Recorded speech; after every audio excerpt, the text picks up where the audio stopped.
Welcome to our channel. So ప్రస్తుతం రాజకీయాలన్నీ కూడా హాట్గా జరుగుతున్నాయి. ఎలక్షన్లు అయిపోయినాయి 13వ తారీఖున. ఈరోజు 19వ తారీఖు. మన ఛానల్లో ఒక వీడియో చేసుకుంటూ పవర్ స్టార్ పవన్ కళ్యాణ్ జాతకం పరిశీలన చేసుకుని ఈయన గెలుపు ఓటముల్ని మనం విశ్లేషణ చేసుకుందాం. సో ఈయన పిఠాపురంలో పోటీ చేస్తున్నారు. పవన్ కళ్యాణ్ గారిది నాకున్న సమాచారం ప్రకారం 2 సెప్టెంబర్ 1971 రాత్రి 7 గంటలకు పుట్టారు. సో ఇలా పుట్టిన పవన్ కళ్యాణ్ గారిది శ్రవణ నక్షత్రం 1వ పాదం, మకర రాశి, కుంభలగ్నం అవడం జరిగింది.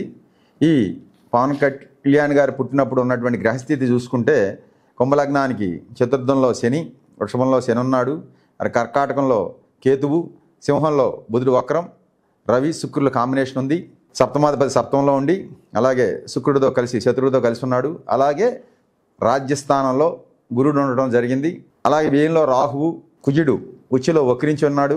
అలాగే బుధుడు చంద్రుడు కూడా ఆ కుజరాహులతో కలిసి ఉండటం జరిగింది.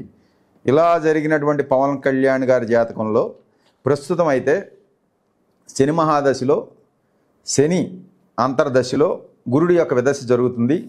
ఇది 9/4/2024 నుంచి 31/8/2024 వరకు జరుగుతుంది.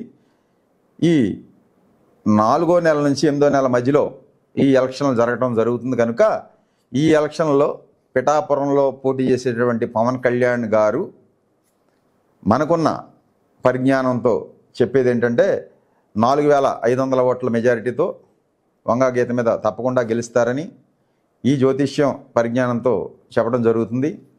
సో గతం ఎప్పుడో మనం పొత్తులో ఉంటే 7-8 నెలల క్రితం ఒక ఇంటర్వ్యూలోనే పొత్తులో ఉంటే గెలుపు అవకాశాలు ఉంటే పవన్ కళ్యాణ్ గారికి, పొత్తు లేకపోతే కష్టం అని చెప్పడం జరిగింది. సో ఈ పొత్తులో వచ్చిన కూటమిలో అభ్యర్థిగా పిఠాపురంలో ఎన్డీఏ కూటమి అభ్యర్థి పవన్ కళ్యాణ్ గారు తప్పకుండా 4,500 ఓట్ల మెజారిటీతో వంగా గీత మీద గెలిచే అవకాశాలు జ్యోతిష్యపరంగా కనపడుతున్నాయని మీ ప్రేక్షకులందరికీ కూడా, పవన్ కళ్యాణ్ అభిమానులకు కూడా తెలియజేసుకోవడం జరుగుతుంది. సో దీన్ని మీరు మంచి భావంతో స్వీకరించవలసిందిగా నేను కోరుతున్నాను.